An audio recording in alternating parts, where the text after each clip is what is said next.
Well, greetings, America, and welcome back to the second edition of Let's Talk. First and foremost, I'd like to thank everybody who took the time to watch my first video. I know it was lengthy by traditional video standards, so I do appreciate those of you that took the time to watch the video. Any discrepancies? Two of my friends at least commented on the video where it seems the general theme is they seem to think that our political allegiances, our tribal allegiances, are too strong, or that they're too strong with others, that we're unshakable in those beliefs. Similar to, depending on what era you grew up in, some rules of life were, as a guest, you never bring up religion and politics because of how ingrained people can be in those beliefs. So, for this next video, in the hopes to produce conversation and dialogue, as well as provide myself with a space to purge certain thoughts, I thought we could talk about the Electoral College, how it works, potential problem, possible problems, potential solutions, and hopefully stimulate conversation from there. First and foremost, I'm going to go ahead and apologize for the lack of production quality, lack of production value. I'm not even on a budget here. I don't have an unlimited budget. I don't have a budget at all. So I literally have a sheet, my phone, which was supposed to be on vibrate. Put that on vibrate right now. And I do happen to have a projector, one that my wife purchased for Halloween parties. Sorry, I can't undo it because I don't have girly nails. So without further ado, we're going to talk about the Electoral College, how it works, should we fix it, etc. So let's move on. All right, essentially how the Electoral College works. Electoral votes consist of congressional representatives and senators. Each seat / district represents approximately 711,000 U.S. citizens and or registered voters. So to put that into context, based on the population of your state determines how many congressional districts you have. Here in North Carolina, we have 13 congressional districts, and in conjunction with 2 senators, therefore we have 15 electoral votes. This is why the census is so important. That's true. This will come up later in the presentation, but in accordance with the census, if populations change drastically, what will that do to reporting districts? The current system is a winner-takes-all system. Whoever has the most popular votes within a state, he or she wins all the electoral votes. That's currently how this system operates right now. If you win the popular vote in that state, regardless of your political affiliation, you win all the electoral votes. So whoever takes the popular vote in North Carolina gets all 15 electoral votes. Because of that, this frustrates many Americans who feel as though their vote doesn't matter, especially if their candidate loses or isn't even counted. Not sure if any, for those of you who voted, you probably noticed there were at least 3 other names on the ballot. I think Jo Jorgensen was one of them, and she is a libertarian. Then there was the Green Party, and I think the Constitution Party. Okay, so how we got here? The number of voting representatives in the House is fixed by law at no more than 435 representatives. That's your congressmen and women. Proportionately representing the population of the 50 states. Currently, there are also 6 delegates representing the District of Columbia, Washington, D.C., Puerto Rico, the U.S. Virgin Islands, Guam, American Samoa, and the Commonwealth of the Northern Mariana Islands. These 6 delegates have no lawmaking potential. They have no voting potential. They're just delegates. They're non-voting delegates. Since the adoption of the 23rd Amendment to the United States Constitution in 1961, Washington, D.C. has had 3 electoral votes in the election of the President and Vice President of the United States, and has participated in every U.S. presidential election since that time. So ironically, of those 6 particular territories, the 5 U.S. territories outside of the United States while they have delegates to Congress, they have zero voting representation, whether in Congress or in the electoral process. Washington, D.C. was given their delegate and 2 senators for a total of 3 electoral votes. So, as you can see, we can make changes. How we got here. Continue. The census helps determine population density as well as redistricting. Some of you may have heard this discussion depending on where you live. I know in North Carolina, it was a big discussion to include the subject of gerrymandering as far as trying to keep certain districts red, blue, whatever. I personally am unsure if populations shift drastically, if that will have an impact on the number of representatives. So some of you may be familiar with, there's been a lot of reporting lately that there's been a large exodus from the state of California towards like Colorado, Arizona, and Texas. So if California reduces its population drastically and these other states increase their populations drastically, will that shift the number of representatives? And we'll get to that in a second. So can that change, can it change the number of representatives and increase the number of districts if populations shift drastically? I honestly don't know. As of the last election, many people were upset to include Hillary Clinton because she technically won the popular vote, but not the electoral vote. Important to note, the exact same thing happened to her husband in 1992. George Bush won the popular vote. Bill Clinton won the electoral vote. So I just found it funny that all of a sudden the Democrats and Hillary Clinton were all up in arms over the popular vote, but that's how Bill Clinton got into the office, was the electoral vote. Okay. The main purpose for the Electoral College was to prevent smaller populated states from being drowned out by the larger populated states. That's 100% true. And we'll get to that here in a little bit. Actually, no, we're going to get to it right now.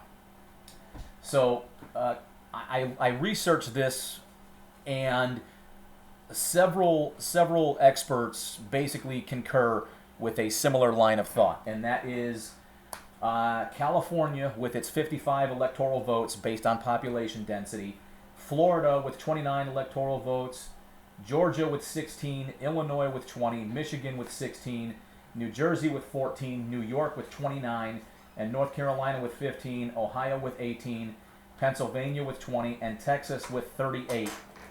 These 6 particular states have a massive potential to dominate the popular vote if we went to a strictly 100% popular vote.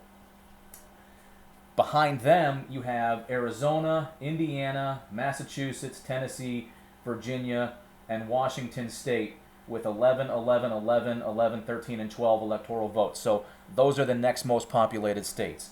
And then behind them, in third place, you have Maryland, Missouri, and Wisconsin, all of with 10 electoral votes, making them the third most populated states. So those 11 individual states could crush the popular vote and literally drown out the remaining states. So, there was a lot of talk about, abolishing the Electoral College and going straight to a 100% popular vote. And I was against that because of the aforementioned reasons with the states that could potentially control the vote. But as I mentioned in my introduction video, I see a therapist to help, curb some compulsions and keep myself in check. And what she had mentioned was, while the popular vote drowns out smaller states, the electoral vote is a winner-takes-all, which drowns out the other side. So case in point, if a state is literally 51-49, whoever has the 51% gets all the votes. It's not perfect, but it's in theory, it's better than the popular vote system. So instead of abolishing the Electoral College, why not revise it like we did in 1961 with the inclusion of the 3 electoral votes in D.C.? Okay, so instead of abolishing the electoral vote, maybe we modify it, we change it. Why not let the popular vote decide who wins a congressional district within a state, and that candidate gets that congressional district electoral votes? So where I currently live here in Jacksonville, North Carolina, which is part of Onslow County, we are part of the 3rd Congressional District of North Carolina. So if candidate A wins the popular vote of the 3rd Congressional District, then candidate A would receive 1 electoral vote for the 3rd district. That's the concept being proposed here. This also allows for alternate party candidates to be somewhat fairly represented. So if one of the other 3 candidates, like Joe Jorgensen, Howie, and something, I can't remember who else, if they by chance took a district, then they get an electoral vote, because otherwise we're literally stuck with a 2-party system. It would also create a potentially fairer competition, since it's no longer winner takes all, but who has the most electoral votes, period. I mean, we work on an electoral vote system right now, the race to 270. Why not, break it down? I mean, I'm not saying this is a perfect solution. Okay. Good point continued. It would also create a potentially fairer competition, since it's no longer winner takes all, but who has the most electoral votes, period. Admittedly, individual voters within a specific district might still be disappointed by the results, but it would allow for individual districts to be counted separately versus the entire state. This was brought up by the fact that red voters or alternate party voters get completely drowned out in predominantly red and blue states. Alternate party candidates aren't even counted at all. I think Jo Jorgensen, out of the other 3 candidates, probably had the most votes, so she was getting recognized. But even if you're watching closely to your individual races, as far as like individual state senate and individual state representatives, and then your actual senators and your actual congressmen and women who are running for re-election, if there was a 3rd-party candidate, you can also see how minimal voting for them statewide. I didn't break this down to that far as like how the states would do it. I think states are controlling their own voting to a degree just fine, minus counting ballots. So is there a problem? Sure. The current system allows for both congressional and senatorial votes to comprise the total electoral vote.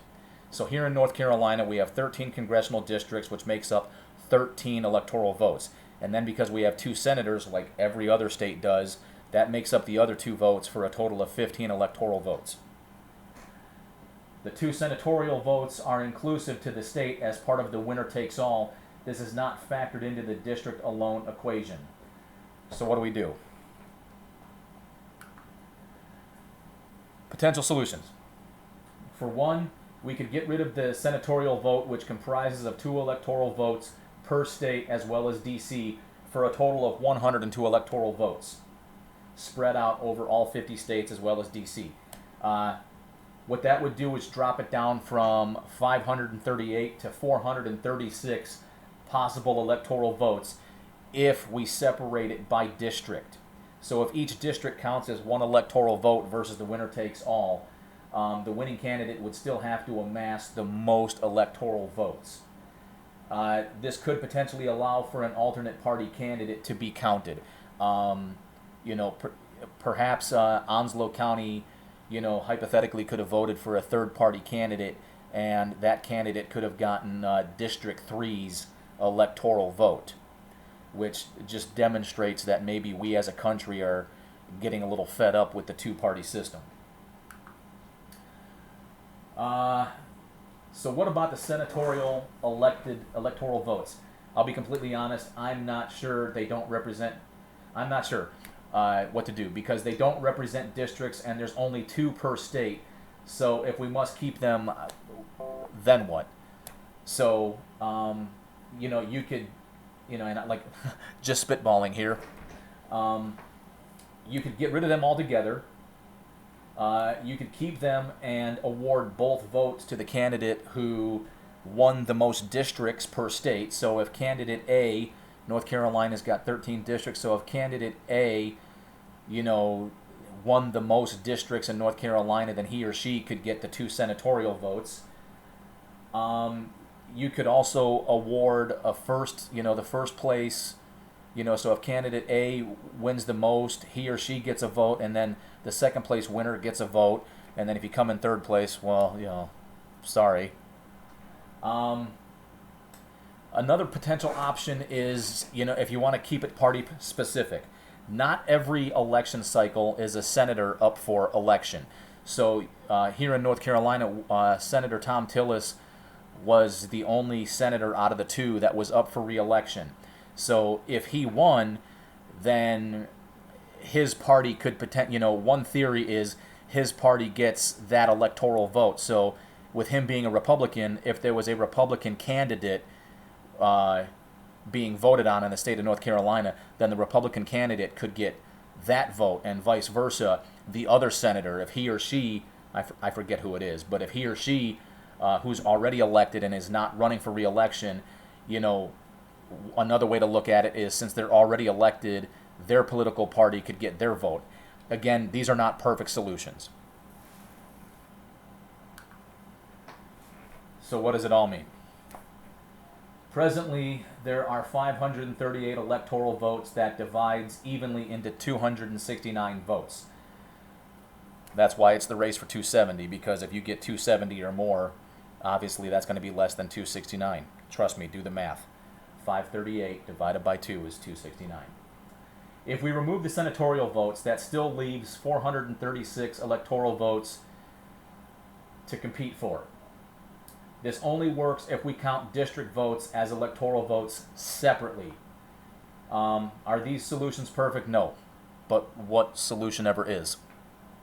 The winner-takes-all system seems to disenfranchise many people, since, you take a state like California, for instance, which is like 50+% red voting and 40+% blue voting, and then somewhere else are alternate party choices.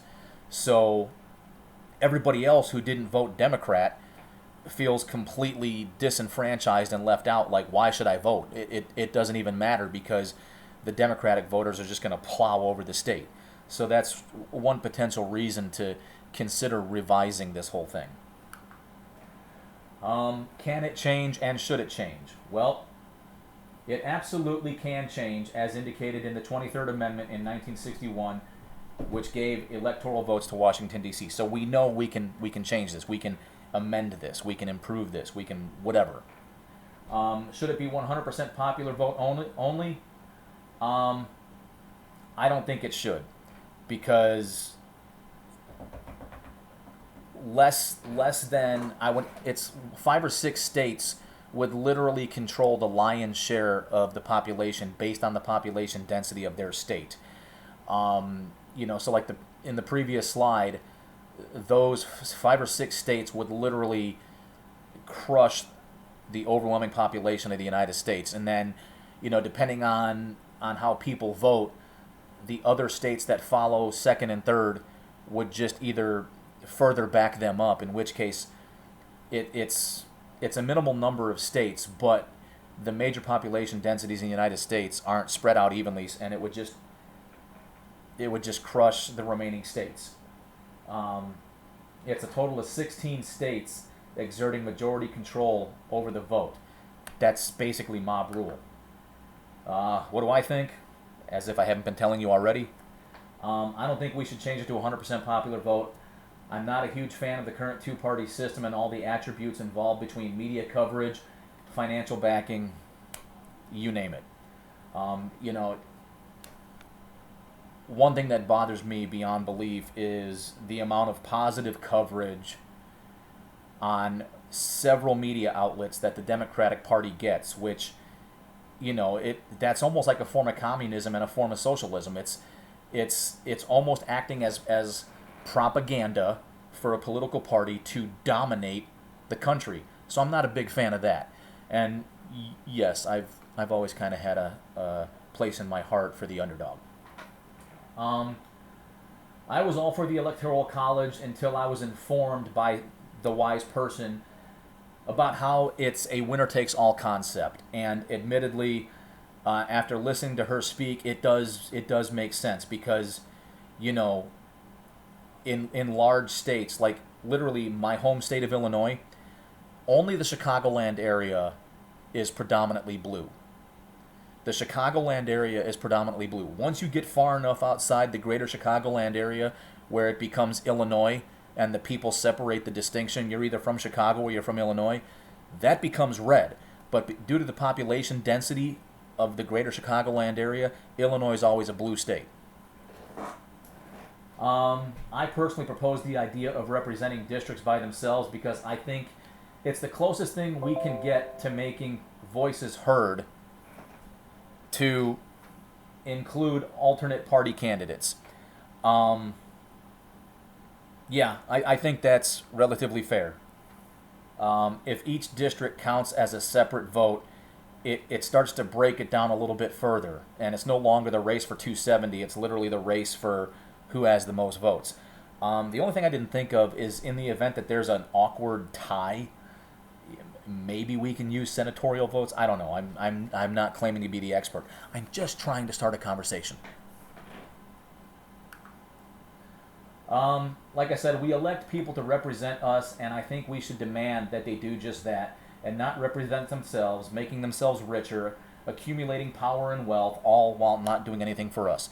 I mean, before the election, I think the greatest talk was not just COVID-19 slash coronavirus, but the stimulus due to how many of us are out of work.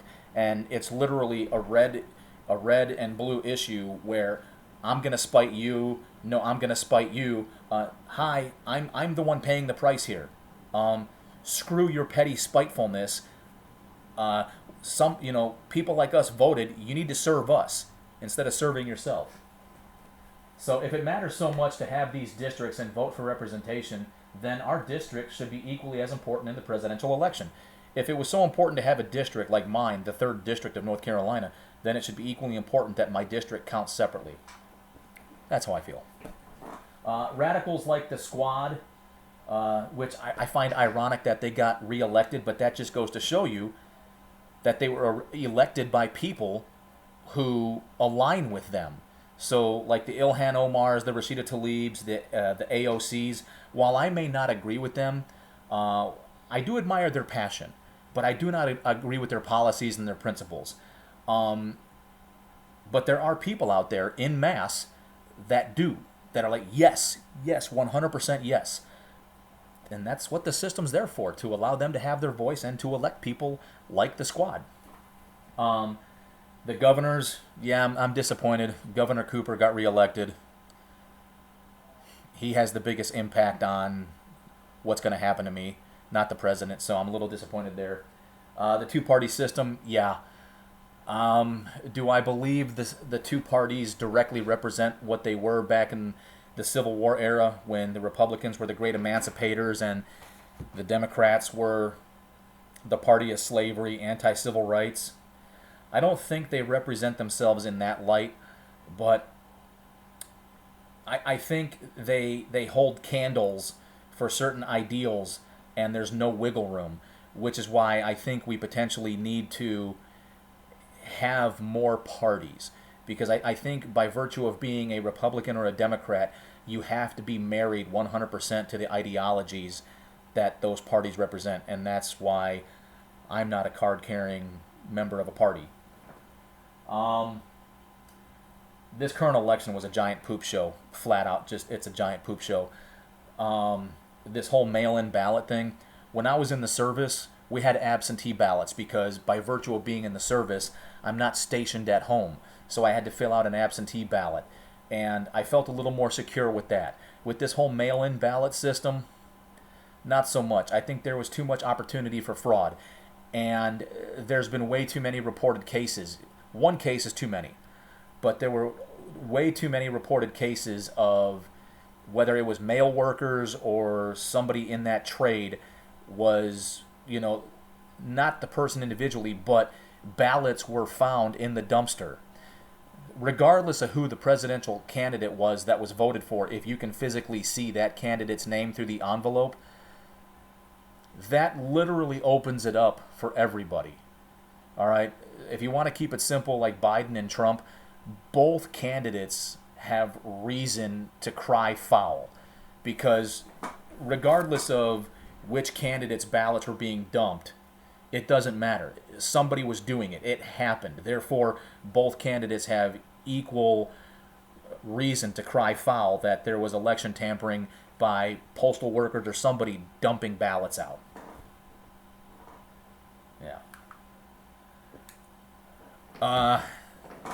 Not really much else to say on that. Hopefully the whole point of this was to generate some discussion. So if you've taken the time to go 25 plus minutes to watch this slideshow presentation, if you could actually see it, and to listen to me PT my face, hopefully I've stimulated some thought and we can have some discussion.